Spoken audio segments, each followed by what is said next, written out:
It's the Joe Show.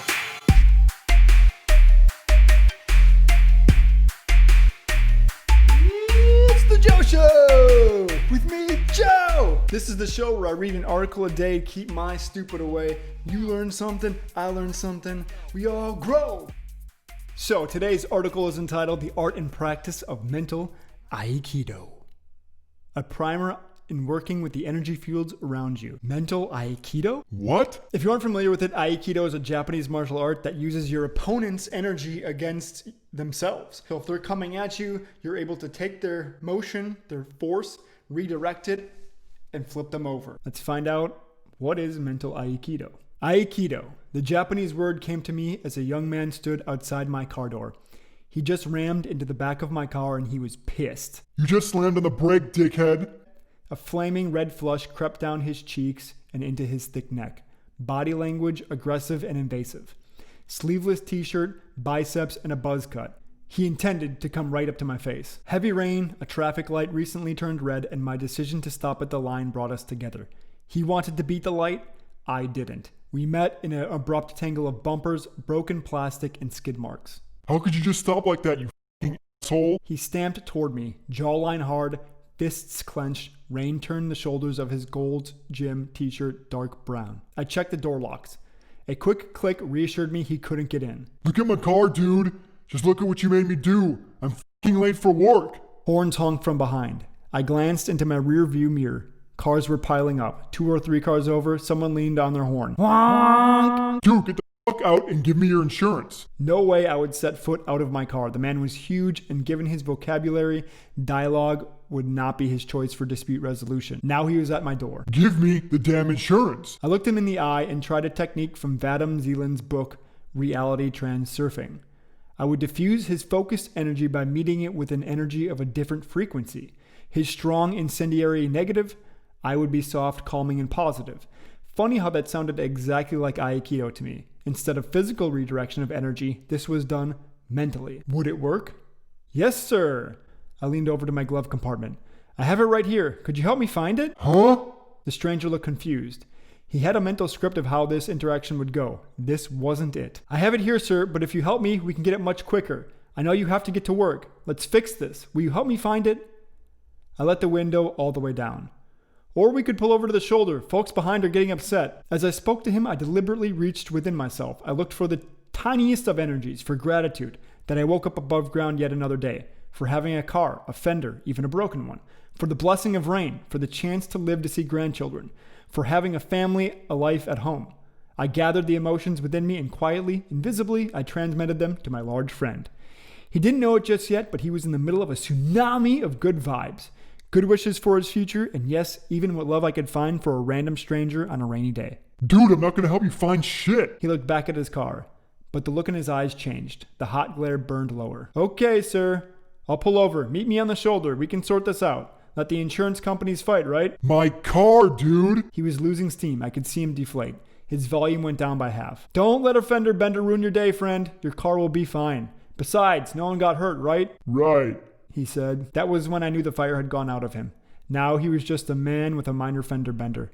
The cops came, we exchanged information, and parted peacefully. Aikido accomplished. This was the first time I practiced what Zeland explained in his book. His theory is this: we exist as energy fields among energy fields, each within its unique frequency and function.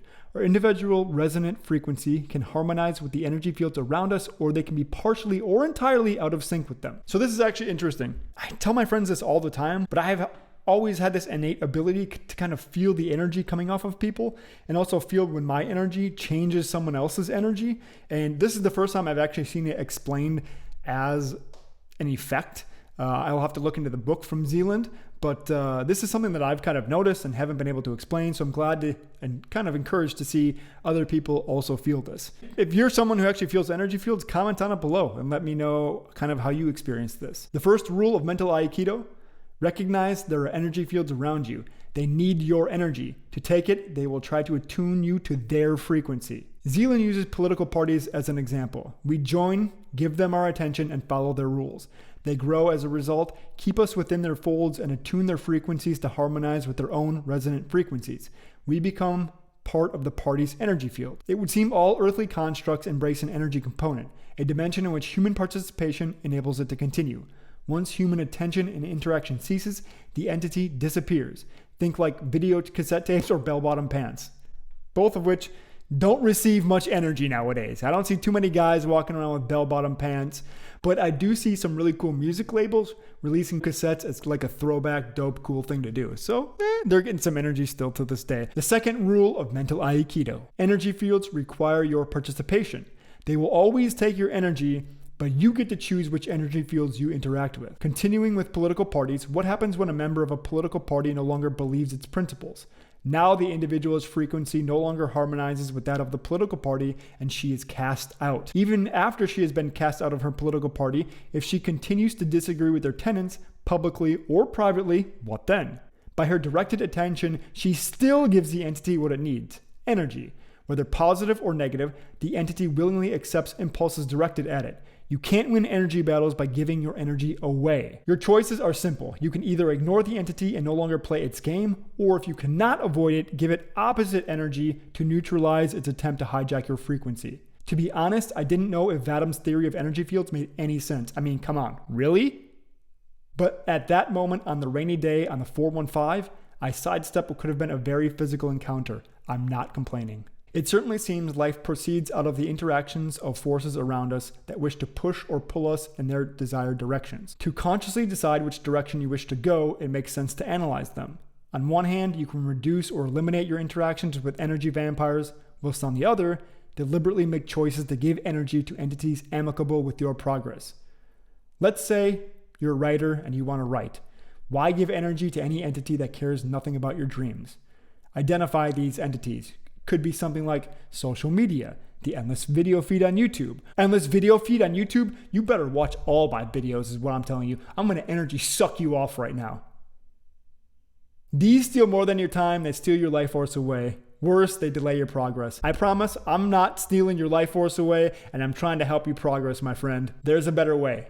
Sincerely, Mitch. The takeaway that I am seeing from this article is twofold. One, recognizing that there are energy fields around us. Pay attention to your surroundings a little bit more and see if there are energy fields, maybe from your coworkers, from your friends, from your parents, from yourself. And the second one is, once you recognize these energy fields, you have a choice in how to interact with them. If you don't like them, you can leave. Or if you can't leave, you can overtly choose to give it the opposite energy to try to retake over the frame. I'd just say keep mental Aikido in the back of your head and try to think about it when you get into awkward situations, like a big muscle dude tries to get your insurance on the 415 on a rainy day after you had a fender bender. You know? So that's been today's Joe Show. If you like my content, hit subscribe. I release a video a day. If you mash that bell button, you'll get a notification every time I upload a new video. Otherwise, follow me on Instagram @ajoeshow. And if you find a cool article, send it to hijoeshow@gmail.com, or a cool video. I also like reacting to videos. In the meantime, read something good. This has been The Joe Show.